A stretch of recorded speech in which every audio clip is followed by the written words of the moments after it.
அன்பு நேயர்களே, இன்றைய நாள் அற்புதமான நாள். புதன்கிழமை. பொன் கிடைத்தாலும் புதன் கிடைக்காது என்கிற புதன்கிழமை பெருமாளுக்குரிய தினம். சித்திர நட்சத்திரம். இந்த சித்திர நட்சத்திரம் என்பது சுதர்சனருக்குரிய, பெருமாள் கையில் இருக்கக்கூடிய பஞ்ச ஆயுதங்களிலே முதன்மையான ஆயுதமாக இருக்கக்கூடிய சக்கரத்தாழ்வாரனுடைய திருநட்சத்திரம். இன்னைக்கு ரொம்ப பேருக்கு செவ்வாய் தோஷம்னா பல இடங்களில் போய் பரிகாரம் பண்ணுறோம். வேற ஒன்றும் பண்ண வேணாம். நீங்கள் சுதர்சனரை நினைத்து கொண்டு அந்த சுதர்சனருக்கான தியான மந்திரத்தையோ காயத்ரி மந்திரத்தையோ அல்லது அவருடைய ஏதாவது ஒரு ஸ்லோகத்தையோ அல்லது எதுவுமே வேண்டாம். ஆழ்வாருடைய அற்புதமான பாசுரம்.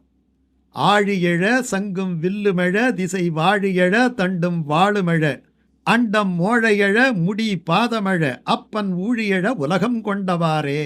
4 வரிதான். இந்த 4 வரி பாசுரம். ஏன்னா கஷ்டத்தை தீர்க்கிறதுக்கு முதல்ல பகவானுக்கு முன்னாடி வரக்கூடியது அந்த கையாழி தான், சக்கரம் தான். அதனால் ஆழ்வார் பெருமாளை வேண்டுகின்ற பொழுது முதல்ல வந்தது எது? சுதர்சனர். அதனால் ஆழி எழ, அப்புறம்தான் மற்ற ஆயுதங்கள் எல்லாம். அங்கே யானை முதலையின் வாய்ப்பட்டு விட்டது, தவிக்கிறது. கையிலே ஒரு தாமரை மலர்.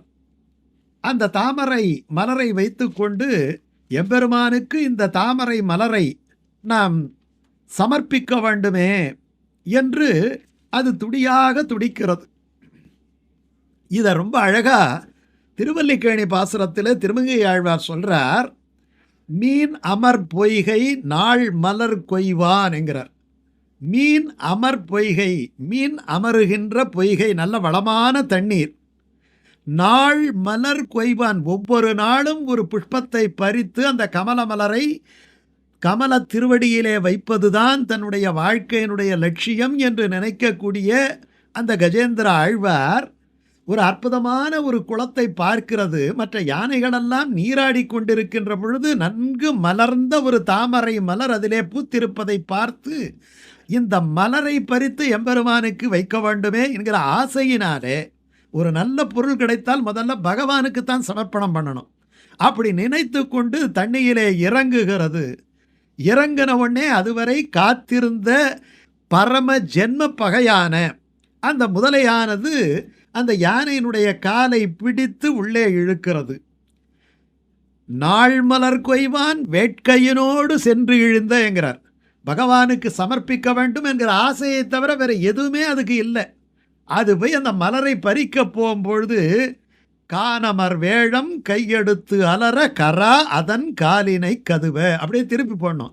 கரா அதன் காலினை கது. கரானா முதலை. முதலையானது அந்த காலை கெட்டியாக பிடிச்சிக்கிச்சான். தண்ணியில் முதலைக்கு பவர் அதிகம் இல்லையா, கெட்டியாக பிடிச்சிக்கிச்சான். கரா அதன் காலினை கதுவ கானமர் வேழம் கையெடுத்து அலற. ஏன் கானமர் வேழம்னு சொல்கிறாருன்னா, இதே தரையில் இருந்ததுன்னா அந்த முதலையை நசுக்கி போட்டுடும். ஆனால் தண்ணியில் அதுக்கு பலம்.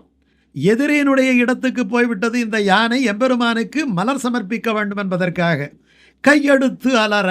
அலறுதான் ஆதி மூலமே என்று அழைத்த யானைக்கு நீலகிரி போல் முன்வந்து நின்ற சேவகனே என்னட்டு வில்லிபுத்தூர் ஆழ்வார் பாசுரம். தானே அதனுடைய உயிர் போகிறத பற்றி அதுக்கு ஒன்றும் கவலை கிடையாது. இன்றைக்கி இல்லாட்டி நாளைக்கு, நாளைக்கு இல்லாட்டி நாளன்னைக்கு போயிட போகுது.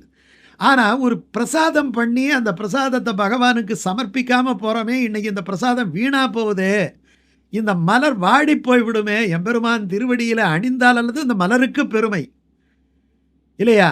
அதனால் அந்த பெருமை அந்த மலருக்கு கூட கிடைக்காமல் போய்விட்டதே என்று நினைக்கிறோம். அப்போது இது துயரமாக போகிறது. இந்த துயரம் யானையினுடைய துயரம். யானையுடைய துயரம் யார் பொருட்டு என்று சொன்னால், தன்னுடைய பிராணன் போகிறதே என்கிற துயரம் கிடையாது. தான் பறித்த மலர் எம்பெருமானுக்கு சமர்ப்பிக்கப்படாமல் இருக்கிறதே, எம்பெருமானுக்கு இன்னைக்கு ஆராதனம் ஆகவில்லையே என்கிற ஒரு துயரம். அதுதான் யானையின் துயரம்.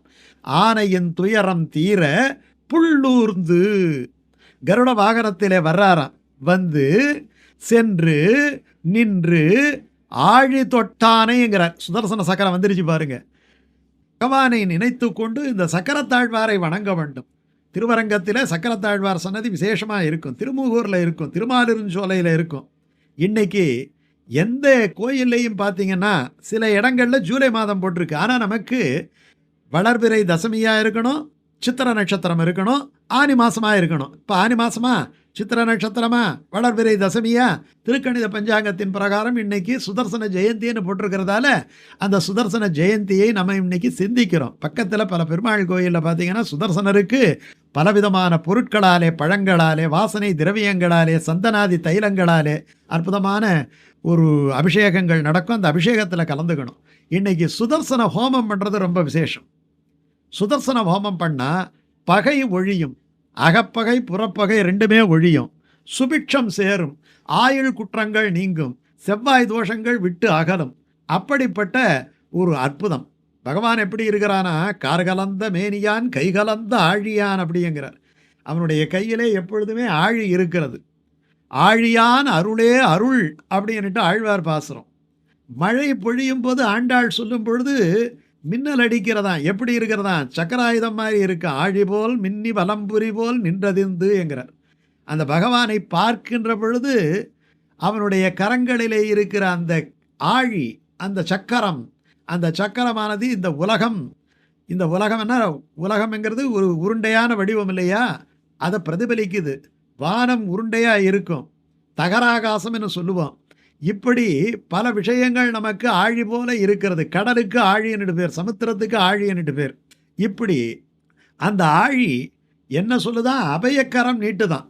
இதை பாரு, நான் இருக்கிற வரைக்கும் நீ பயப்படாதே, பகவான் இடத்துல வந்துட்ட இல்லையா, இந்த கையாழி இருக்கிற வரைக்கும் பகவான் மட்டும் கண்ணசைத்து விட்டால் உடனடியாக உன்னுடைய துன்பங்கள் எல்லாம் போய்விடும் என்று சொல்லக்கூடியது.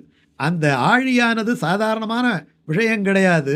ஸ்பிரத் சகஸ்டார சுகாதி தீவிரம் சுதர்சனம் பாஸ்கர கோடி துல்லியம் சூரத் விஷாம் பிராண விநாசி விஷ்ணோஹோ சக்கரம் சதாகம் சரணம் பிரபத்தியேன்னுட்டு கோடி சூரிய பிரகாசத்தோடு இருக்கான். சக்கரத்தாழ்வாருக்கே ஒரு சன்னதி இருக்குது, ஒரு தனியாக ஒரு திவிதேசமே இருக்குது. கும்பகோணம் காவேரி கரையில் இருக்குது சக்கரத்தாழ்வார். அந்த க்ஷேத்திரத்துக்கு பாஸ்கர க்ஷேத்திரம்னுட்டு பேர். ஒரு பாஸ்கரன் இந்த உலகத்தினுடைய இருட்டையெல்லாம் நீக்குகிறான் என்றால், கோடி பாஸ்கரர்கள் ஒன்றாக சேர்ந்தால் எத்தனை ஒளி வெள்ளம் கிடைக்குமோ, அப்போ ஒளி கிடைத்தாலே நமக்கு அருள் கிடைத்து விட்டது, வழி கிடைத்து விட்டதுன்னு தான் அர்த்தம். அதனால் சுதர்சனனாலே நல்வழி காட்டுபவர், இருட்டிலே இருந்து ஒளி பாய்ச்சி இந்த ஆத்மாவுக்கு நல்வழி காட்டுபவர் என்னட்டு அர்த்தம். பகவான் எடுத்த அவதாரங்களிலே எல்லா அவதாரங்களிலும் யார் இருப்பாங்க, சுதர்சனர் இருப்பார்.